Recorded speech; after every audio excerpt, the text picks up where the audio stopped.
Welcome back, everyone. Lord Rosmer here with you today.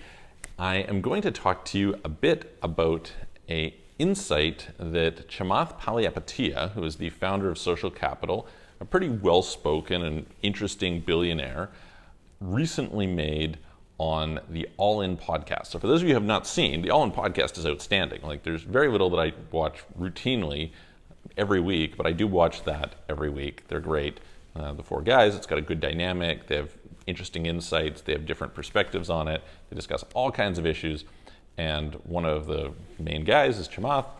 And so he made some comments about tax, and in particular, the idea of not optimizing your tax, or at least not making certain decisions around tax. And I'm going to talk about that today, what I think about it, where his points are maybe accurate, maybe where his points are inaccurate, and hopefully it's helpful for you, not just in figuring out where to live and how to optimize your wealth, etc., but also just how to optimize your life. And while we're at it, keep more of your money. Let's dive in. Before we do, if you haven't already, please hit the subscribe button, hit the all notification bell, hit the little ding, ringy thing. And if you would like help with global tax optimization for yourself personally or for your business, please reach out to us. If you'd like to relocate abroad somewhere, you're not sure where to go, please reach out to us. You can book a call with me, calendly.com/Michael-Rosmer. It's in the description below. Or you can send a message through offshorecitizen.net.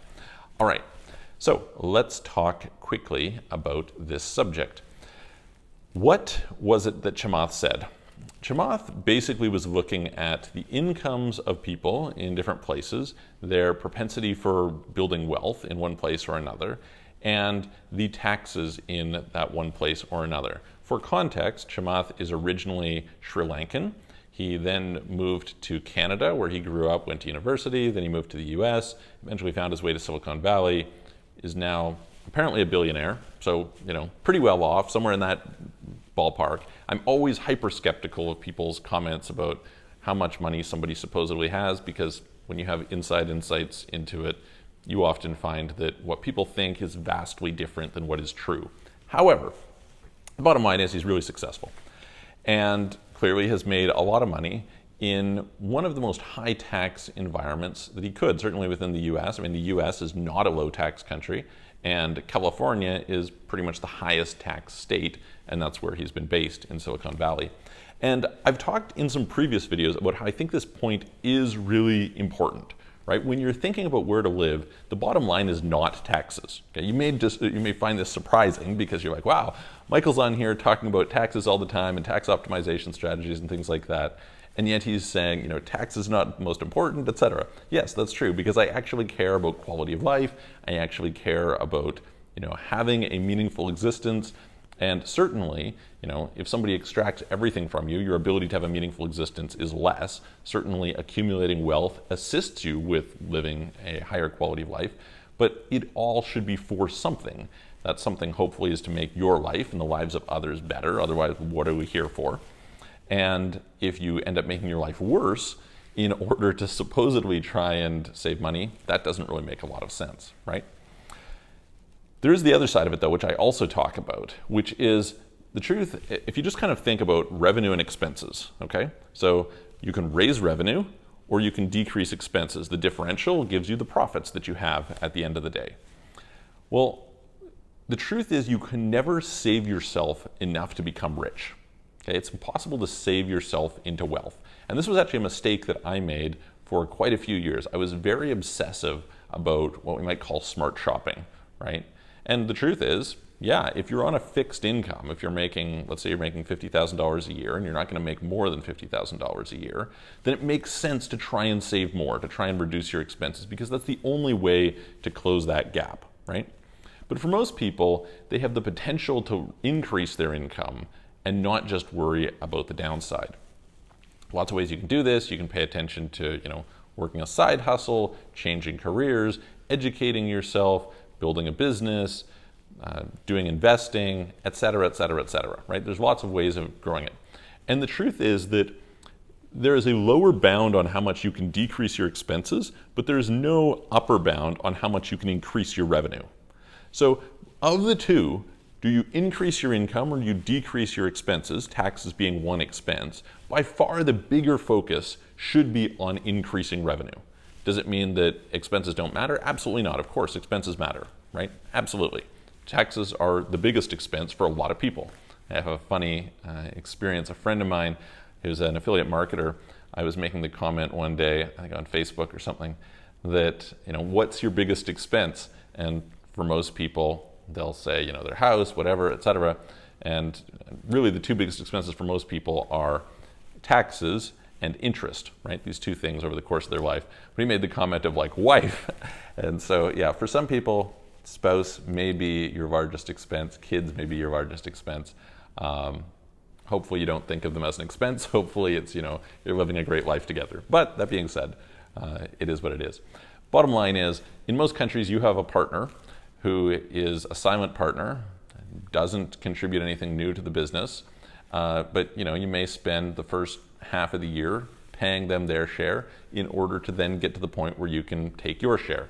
This partner is called Uncle Sam. This partner is called the government, and they take their share before you get to take your share. You pay the government first. So if you try and pay yourself first and then don't leave enough for the government, they're going to come and throw you in prison. Not a great situation. That being said, not all geographies have the same opportunities. And so the point that Chamath was making, he basically made this comment that you shouldn't pay attention to, don't worry about optimizing tax because the place that you are in is probably going to give it back to you anyway. And there is some truth to this, right? If you want to make the most money in the US, you probably don't traditionally go to the lowest tax state. You probably go to to California or to New York. You could go to Florida, and I can tell you I've had conversations with people on a number of occasions who say, yeah, I can go to Florida and pay no state tax, but I won't make nearly as much money there. Similarly, I've had some conversations with people who say work at Microsoft and have the opportunity to live in some other country, and the truth is their pay will be dramatically lower in that country than it will be sitting working for Microsoft in the US. So the opportunities you get are super important, and we should never discount that upside. I can tell you I have clients from all over the world. I think last I checked, around 62 countries or something that we've worked with people in. I have helped people from all different parts of the US. And I am continually amazed by the number of deca millionaires or centimillionaires from California. Okay? It is disproportionate to anywhere else in the world. In fact, probably disproportionate to everywhere else in the world combined, if I was to just average it out. That's an anecdotal analysis, don't take it precisely, but I do notice there is a lot of people who are from California that I talk to them and they're deca millionaires or higher. This is not true in most other parts of the world. When I talk to people in Europe, it's very rare that people in Europe are deca millionaires. Lots of millionaires, once in a while deca millionaires, once in a while somebody could be higher, but very, very frequently they are not past that threshold. And this is true in a lot of parts of the world. In California, disproportionately, there are people who are deca millionaires. This in spite of the fact that they had to pay these high taxes. Granted, a lot of people in Europe also had to pay high taxes, so go figure. The point that Chamath is making, I think, is perfectly valid. It's perfectly true. Pay more attention to your upside than you do to your downside. Pay attention to both, but disproportionately pay attention to growing the upside, to growing the opportunity. Where I think Chamath is wrong is I think that these numbers are changing and have been changing for the last 10 years or so. So I'll give you two anecdotes about this. The first is my wife is from Montenegro, and we'll talk about how traditionally you could not make a lot of money in Montenegro. Very, very difficult. The market is just small. The opportunities are just not that great. But today, with the internet, you have basically the same opportunities that somebody pretty much anywhere else in the world does. And it turns out I know people in Montenegro and Serbia and Bosnia and Croatia and various different other places who do extremely well in online businesses. This was not necessarily so possible before, but today, given that you have Shopify, given that you have Amazon, given that you have Stripe, given that on and on and on, your ability to make money in these spaces is pretty good, and your access to local talent is probably better. So you have an advantage that maybe even gives you an edge over the person in San Diego. Okay. Second of all, there's another one of the people from the All In podcast, Jason Calacanis, wrote a book called Angel. He's a very famous angel investor. Great book. If you get a chance, go and read it. And he was interviewing one of the angel investors that he knows, a very prominent figure who has done a lot of deals, and was discussing this thing about where you can do angel investing. And traditionally, basically, if you wanted to do really well at it, you basically had to be in Silicon Valley. The reason was that's where all the big deals are that are going to make. How many unicorns come out of someplace other than Silicon Valley traditionally? A lot less. How many decacorns do it? A lot less. How many centicorns? I don't know if there's any, right? The only place that has produced them is Silicon Valley. And when we look at it from that standpoint, I guess China would also as well with Alibaba, Tencent, etc. Anyway, but that is changing, right? I've talked about this in some previous videos about how one of the big things I think has happened with crypto is you've been in a situation where the dispersion of capital around the world has been unprecedented. You've had an inability of Americans to invest the same way they could before. There were simultaneously changes to the immigration laws that made it more difficult for skilled people to come into the US, and it became easier to do these deals outside of the US. Suddenly you had people from India, from Russia, from Vietnam, et cetera, et cetera, et cetera, starting projects that could have huge valuations really quickly and essentially dumping their bags on American retail.